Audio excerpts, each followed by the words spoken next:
नमस्कार दोस्तों, civil services online classes में आपका स्वागत है। आपके साथ मैं हूं अमरेश कुमार। बिहार के भूगोल के अध्ययन के क्रम में हम लोग बिहार की प्राकृतिक संरचना, नदियों, मिट्टी आदि का अध्ययन कर चुके हैं और आज बिहार के कृषि जलवायु क्षेत्र का या कृषि जलवायु प्रदेश का अध्ययन करेंगे। बिहार के कृषि जलवायु प्रदेश का अध्ययन सामान्य व्यक्ति को तो इसकी जानकारी होनी ही चाहिए, मुख्य बीपीएससी के मुख्य परीक्षा के लिए बहुत ही महत्वपूर्ण विषय है। इसलिए आज हम इसका विस्तृत अध्ययन करेंगे जिससे मुख्य परीक्षा में हमारे उत्तर अच्छे जाएं। प्रश्न उठता है सबसे पहले कि कृषि जलवायु प्रदेश क्या है। जलवायु प्रदेश का आप अध्ययन कर चुके हैं। जलवायु प्रदेश का अध्ययन में आप जाने होंगे कि जलवायु के प्रमुख अवयव तापमान, वर्षा, आर्द्रता, प्राकृतिक वनस्पति इत्यादि के आधार पर संपूर्ण विश्व को कोपेन ने और थॉर्नथ्वेट ने जलवायु प्रदेशों में विभाजित किया है, जिसमें भारत को मोटे तौर पर मानसूनी जलवायु प्रदेश में रखा है। लेकिन आप जानते हैं कि भारत की जलवायु मानसूनी होने के बावजूद भी भारत में इतने बड़े पैमाने पर भू आकृतिक अंतर है कि भारत के अंदर भी कई तरह के जलवायु प्रकार पाए जाते हैं।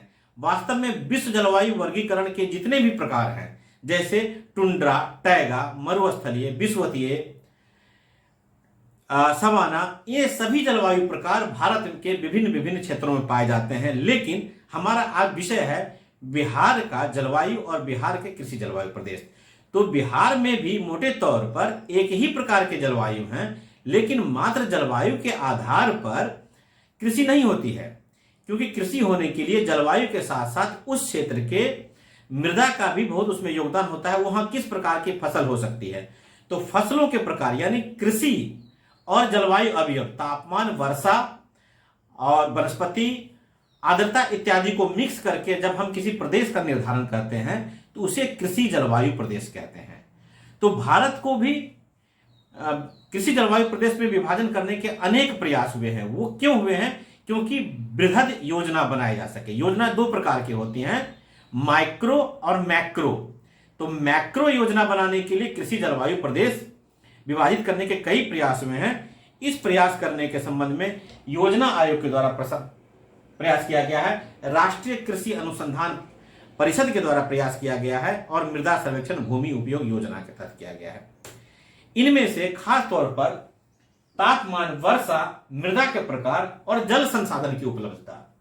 फिर से गौर कीजिए, तापमान, वर्षा, मृदा का प्रकार और जल संसाधन की उपलब्धता, इनको में ध्यान में रखते हुए भारत को 15 कृषि जलवायु प्रदेशों में विभाजित किया गया है। और उस वर्गीकरण के अनुसार और इस प्रकार से इस वर्गीकरण के अनुसार से बिहार क्षेत्र संख्या 4, बिहार इस 15 वर्गीकरण में क्षेत्र संख्या 4 के अंतर्गत आता है, जिसका नाम है मध्य गंगा मैदानी क्षेत्र। और पुनः आइए अब देखते हैं बिहार के कृषि जलवायु प्रदेश को। तो हमने देखा कि भारत के कृषि जलवायु प्रदेश में भारत को जो 15 कृषि जलवायु प्रदेशों में विभाजित किया गया है, उसमें बिहार को जोन संख्या 4 में रखा गया है, जिसका नाम है मध्य गंगा का मैदानी क्षेत्र। इसको बिहार में इस क्षेत्र के अंतर्गत यानी जोन 4 के अंतर्गत मिट्टी के लक्षण, वर्षा, तापमान और भूभाग की संरचना के आधार पर पुनः इसे 4 भागों में विभाजित किया गया है, जो इस प्रकार से हैं। उत्तर पश्चिम मैदानी क्षेत्र, उत्तर पूर्वी मैदानी क्षेत्र, दक्षिण पूर्वी मैदानी क्षेत्र और दक्षिण पश्चिमी मैदानी क्षेत्र। यानी जोन 1 उत्तर पश्चिमी जलोढ़ मैदान 13 जिले, जोन 2 उत्तर पूर्वी जलोढ़ मैदान 8 जिले, जोन 3A दक्षिणी पूर्वी जलोढ़ मैदान 6 जिले और जोन 3 दक्षिणी पश्चिमी जलोढ़ मैदान जोन 11। आप देखेंगे कि 1, 2, 3 ही भाग में बांटा गया है और दक्षिण बिहार में जो क्षेत्र है उसको 3A और 3B में विभाजित किया गया है। इसे बिहार पे मानचित्र पे देखेंगे तो आपको बेहतर समझ हो पाएगी। यह देखिए, यह उत्तर पश्चिमी जलोढ़ मैदान जिसमें 13 जिले आते हैं, आप देख सकते हैं ये जिले हैं। फिर यह है दूसरा जोन उत्तरी पूर्वी जलोढ़ मैदान, इसमें 8 जिले आते हैं। तीसरा जोन है, तीसरा 3A दक्षिणी पूर्वी जलोढ़ मैदान, जिसमें 6 जिले आते हैं, और 3B दक्षिणी पश्चिमी जलोढ़ मैदान, इसमें 11 जिले आते हैं। मैं इन जिलों का नाम नहीं बोल रहा हूं क्योंकि इस जिले का नाम आप इसका स्क्रीनशॉट लेकर के निकाल सकते हैं। इन तीनों में जोन में आप देखिएगा कि पूसा उत्तरी पश्चिमी जलोढ़ मैदान क्षेत्र का केंद्र है, पूर्णिया उत्तरी पूर्वी जलोढ़ मैदान का केंद्र है, और दक्षिणी बिहार का दोनों का ही केंद्र यानी एनालिसिस सबोर में जो कृषि विद्यालय है वहां से होता है। ठीक है, अब एक एक क्षेत्र को, एक एक कृषि जलवायु क्षेत्र की विशेषता और फसल को देख लेते हैं। पहला जोन उत्तर पश्चिमी जलोढ़ मैदान, इसमें 13 जिले। यहां पर दूसरा सर्वाधिक वर्षा होती है, सर्वाधिक वर्षा जोन 2 में होती है। फिर भी यहां पर 104 से लेकर के 145 सेंटीमीटर यानी 1040 से 1450 मिलीमीटर वर्षा होती है। और इसमें जितने भी फसल आप देख रहे हैं वह चावल के कॉम्बिनेशन से होंगे। आप गौर कीजिएगा, चावल गेहूं, चावल राई, चावल मीठा आलू, चावल मक्का, चावल मसूर की दाल, और उससे अलग हट करके थोड़ा सा है मक्का गेहूं, मक्का मीठा आलू और मक्का राई। ये खरीफ फसल हो गए, और उसके बाद फिर जो है ये रबी के कॉम्बिनेशन के साथ, तो इसको याद रखेंगे। दूसरा आते हैं, यहां सर्वाधिक वर्षा वाला जोन है जोन 2 उत्तरी पूर्वी जलोढ़ मैदान। इसमें 8 जिले आते हैं। इसमें 1200 से 1700 मिलीमीटर वर्षा होती है, यानी 120 से 170 सेंटीमीटर वर्षा होती है। इसमें वर्षा अधिक हो जाने के कारण जूट का कॉम्बिनेशन आ जाता है। यहां पर जूट की खेती खूब होती है, इसलिए यहां कॉम्बिनेशन आप देखिए जूट के साथ है, जूट चावल, यानी खरीफ में जूट करेंगे या चावल करेंगे, कई बार दोनों हो जाता है। जूट चावल, जूट गेहूं, जूट आलू, जूट कलई, जूट सरसों। होता यह है कि जब खूब बारिश होती है, बारिश से गड्ढे में पानी भर जाता है, तो जूट को काट कर करके पानी में डुबा देते हैं, उसको छीलने के लिए, जूट तैयार करने के लिए, और खेत में पानी लगा रहता है तो उसमें चावल की खेती कर देते हैं। तो जूट चावल, जूट गेहूं, जूट आलू, जूट कलई, जूट सरसों, और नहीं तो चावल गेहूं मूंग या चावल तोरिया का कॉम्बिनेशन होता है। जोन 3A दक्षिणी पूर्वी बिहार है, ये 6 जिले आते हैं।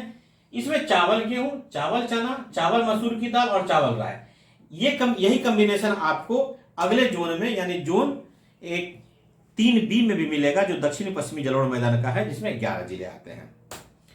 इस प्रकार से हमने देखा कि बिहार में 4 कृषि जलवायु प्रदेश हैं, लेकिन अगर कृषि का मौसम देखें तो बिहार में कृषि के मौसम 3 हैं। यद्यपि भारत में भी, पूरे भारत में कृषि के मौसम को 3 भाग में विभाजित किया गया है, खरीफ, रबी और जायद। इसको समझेंगे क्योंकि इससे हमको फसल कॉम्बिनेशन समझने में सहूलियत होती है और परीक्षा के लिए भी काफी इंपॉर्टेंट होता है।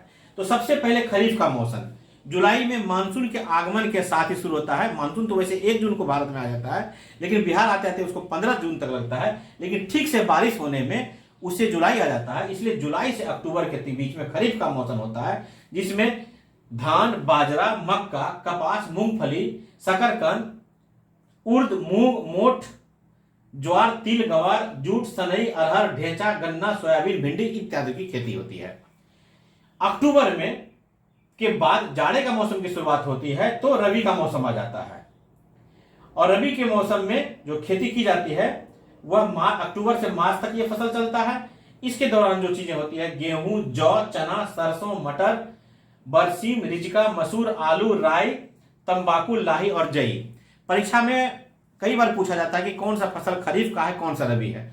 कुछ ऐसे फसल होते हैं जो दोनों में हो जाते हैं, तो इसका ध्यान रखना है। और जायद इन दोनों के बीच में रबी और खरीफ जब मार्च में कट जाता है और इसकी खेती जुलाई में होनी है, तो अप्रैल से लेकर जून तक का एक किसानों को गैप मिल जाता है। तो कुछ किसान तो खेत को रेस्ट के लिए छोड़ देते हैं, लेकिन जिस किसान को सिंचाई इत्यादि का साधन है तो वह इस शुष्क मौसम में खेती करते हैं। कुछ लोग तो तरह तरह की खेती कर लेते हैं, लेकिन मोस्टली इसमें कद्दू, खरबूजा, तरबूज, लौकी, तोरई, मूंग, खीरा, मिर्च, टमाटर, सूरजमुखी की खेती होती है। आपको पता होगा, अगर आप कृषक परिवार से हैं, नहीं भी हैं तो बिहार से हैं, तो गेहूं की कटाई के बाद मूंग लगाया जाता है, और मूंग जो है जायद की फसल है। इतनी बातों के बाद आप जान गए आपके बिहार कृषि प्रधान राज्य है, फिर भी बिहार में कृषि की उत्पादकता भारत में न्यूनतम या कम से कम रही है। अब ये स्थिति नहीं है, अब ये स्थिति सुधरी है। लेकिन मैं अगली बात को बताने के लिए बता रहा हूं कि पारंपरिक रूप से बिहार में कृषि का उत्पादन और उत्पादकता अपेक्षाकृत कम रही है। पिछड़ापन, कृषि का पिछड़ापन अधिक रहा है और कृषि के पिछड़ापन के कारण बिहार में रोजगार का अभाव रहा है, क्योंकि अधिकांश रोजगार कृषि क्षेत्र में ही है, 70% इत्यादि। तो लोगों का, मजदूरों का रोजगार के लिए बड़े पैमाने पर बाहर पलायन होता है। तो इसलिए बिहार के विकास के लिए कृषि का विकास जरूरी है। बिहार में रोजगार का अवसर जब तक प्रदान नहीं करेंगे तो माइग्रेशन, यानी बिहार से बाहर जो काम करने के लोग आते हैं वह नहीं रुकेगा, और लोगों को पोषक तत्व, अच्छे खाद्य पदार्थ नहीं मिलेंगे। यानी बिहार में किसानों की आय की उत्पादकता बढ़ाने, किसान को भोजन की सुरक्षा और पोषण की सुरक्षा, भोजन तो पेट भरना है और पोषण मतलब हो गया कि संतुलित भोजन जिसमें सभी विटामिन और चीजें जो है बैलेंस हो, तो इसके सुरक्षा के लिए और संपूर्ण विकास के लिए, पारिस्थितिकी तंत्र के विकास के लिए, संपूर्ण विकास को ध्यान में रखते हुए बिहार सरकार ने अपनी महत्वपूर्ण योजना चला रखी है 2008 से, जिसे बिहार कृषि रोड मैप कहते हैं, और बहुत ही इंपॉर्टेंट योजना है मुख्य परीक्षा के दृष्टिकोण से, जो अभी बिहार कृषि रोड मैप का तीसरा चरण चल रहा है। पहला चरण 8 से 12 चला था, दूसरा 12 से 17 और तीसरा 17 से 22 तक चल रहा है। तो इसकी पूरी जानकारी आपको हमारे अगले वीडियो में मिलेगी, आप जरूर देखिएगा, क्योंकि इससे आपकी जानकारी में इजाफा होगा। तो फिलहाल के लिए इजाजत दीजिए, नमस्कार।